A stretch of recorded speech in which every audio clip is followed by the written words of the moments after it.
मी तुमच्या परिवाराचं उदाहरण देणार नाही। यावेळेस पाण्याची कृपा नाही झाली, अवकृपा झाली। या युवकाने शेतामध्ये 4.5 लाख रुपये टाकले, उत्पन्न 1.25 लाख रुपये आले। डोळ्यासमोर अंधारी आली, पण ह्या महायुतीने जे निर्णय घेतले होते ना, त्यामुळे माझ्या घरातले चिमुकले अंशतः का ना हो दिवाळी साजरी करू शकले। कारण घरात त्या डब्यामध्ये माझ्या वडिलांनी, माझ्या सौभाग्यवतीने 15,000 रुपये जमा करून ठेवलेले होते। 15,000 खूप काही झाले नाही, पण वर्षाचा जर हिशोब केला तुम्ही तर एका घरामध्ये जवळजवळ 18 दुनी 36,000 येणार आहेत।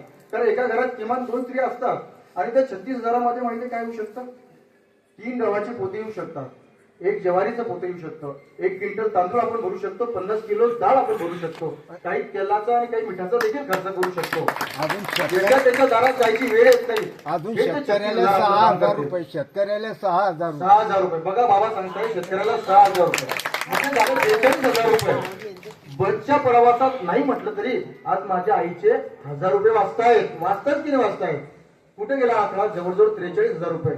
माझ्या आईला जर माझी बहीण आज जर म्हणत असेल की तू तर लय म्हणते की शिक शिक, पण शिकण्यासाठी जगाचा हात धरण्यासाठी मला एखादा अँड्रॉइड मोबाईल लागेल, एखादा लॅपटॉप लागेल, मला बाबाला मागता येत नाही, कारण बाबाने 2 वर्ष झाले चप्पल देखील बदललेली नाहीये, मग मी काय करू? पण माझी आई म्हणेल काळजी करू नको, एखाद्या फायनान्स कंपनीकडनं एखादा अँड्रॉइड मोबाईल विकत घे, एखादा लॅपटॉप विकत घे।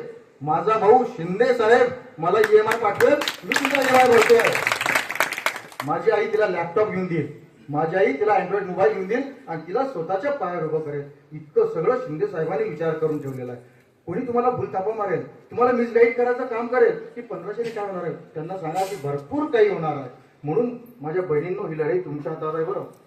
तुम्ही जर शस्त्र हाती खालून टाकून दिले तर काहीतरी मिसगाईड होऊ शकतं, कारण केंद्रामध्ये सरकार आपलं आहे। आणि बघा, हे नाकारता येत नाही। बाप जर जिवंत असला ना तर पोरगा स्वाभिमानानं जगू शकतो। पोरगा तोवरच आपले स्वप्न जिवंत ठेवतो जोवर बाप जिवंत असतो। केंद्रामध्ये बाप आहे।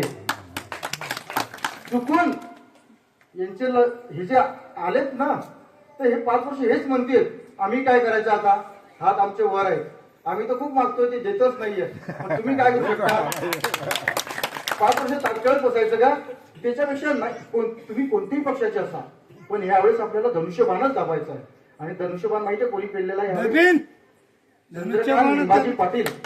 साधा माणूस नाहीये, माझ्या रक्ताचा नाहीये, पण खरं सांगू का, जे संघटन त्या माणसाने उभं केलेलं, जीवन भाऊ, अमोल भाऊ, योगेश भाऊ, त्याच्यानंतर त्याच्या आधी एवढं संघटन कोणी उभं करू शकणार नाही आणि त्या विरोधकांना तोड कोणी देऊ शकणार नाही।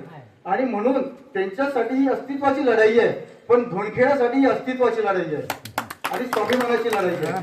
आणि म्हणून हा स्वाभिमान जिवंत ठेवायचा आहे। कारण आपल्या आमदार साहेबांचा कोणी सगळा भाऊ इथं प्रचार सभेत तुम्हाला दिसणार नाही, भाऊच नाहीये, बाप नाहीये, चुलता नाहीये, आणि पोरगा आहे तो तुम्ही बघितला नसेल कदाचित, तोही त्यांची ही जी आहे त्याची प्रगती म्हणा किंवा व्यवस्था म्हणा पुढे नेऊ शकणार नाहीये।